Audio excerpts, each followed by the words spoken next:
I recently came across this graph in the New York Times. One thing I really like about it is how they use white vertical lines instead of axis lines. So you can see, for example, at 1,000, 2,000, 3,000, 4,000, 5,000, and 6,000, there's that white line. And because it's a white line, when it goes onto the background of the chart, which is also white, it just doesn't show up there. So it's not cluttering like a normal axis line would be. Let's think now about how we can recreate this in ggplot. Okay, to get started, I'm going to load two packages, the tidyverse and gapminder. Gapminder is just a package that's going to give us some data. So for example, it's got country, continent, year, it's got data on life expectancy, population, and GDP per capita, which is what I am going to use. It's got that data over time, but I'm just going to use the data from the most recent year in the data set, which is 2007. You can see I'm doing that on line 7. Then on lines 8 through 11, I'm selecting just country and GDP per cap. And then on lines 12 through 15, I'm just turning country into a factor. So it's actually reordered by GDP per cap. And that's useful because then when we plot, the bars will be in order. I'm then doing a range on line 16, just so we can see it in order. And I'm doing slice 1 through 15, just so we have 15 countries. So let me run this, and then if I open up GDP data, you can see we have it there. Okay, now that I have my data, I'm just going to make a simple bar chart. I run that, and you can see the bar chart that gets created. All right, now let's go ahead and remove those axis lines. I'm going to use theme minimal, so if I just run it down to here, you'll see we get a much more minimal approach. And then if I do in the theme function, if I add panel grid major element blank and same for panel grid minor, you can see now I have no axis lines at all.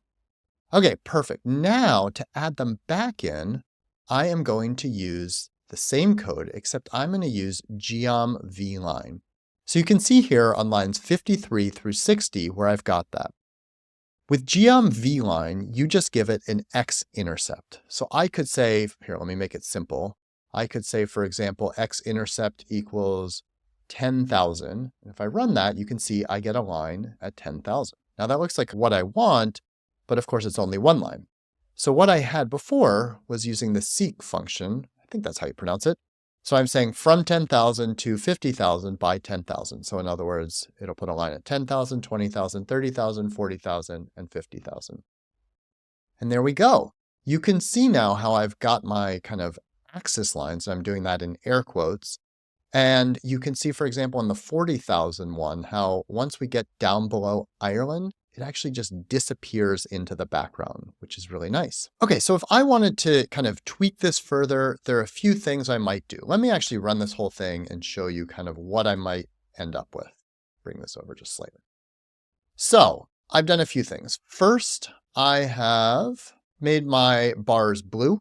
So I did that blue color, that's the art for the rest of us blue. I've also made some tweaks. So in scale x continuous, I said expand equals expansion add 500. So that just adds like 500 on either side of the chart. So if I actually comment that out and run it without it, you can see it had kind of a lot of space between the names of the countries and the bars. So by specifying that, we get less space, which I think looks better.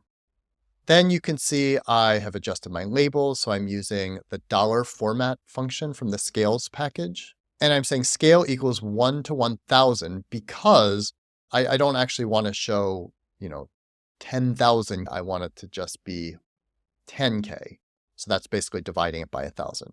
And then I say suffix equals K. So you can see then how we get 10K, 20K, 30K, 40K. And we've got the $sign before it and the K afterwards. Then on lines 88 through 93, you can see I'm removing the axis title on my X and Y axis by specifying those as null. I'm adding a title and a caption.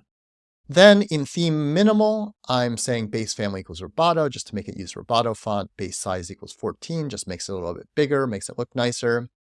And then a few more tweaks in my theme function. So I'm saying plot title equals element text face equals bold. And then for plot caption, I'm saying make it size 10, just make it smaller.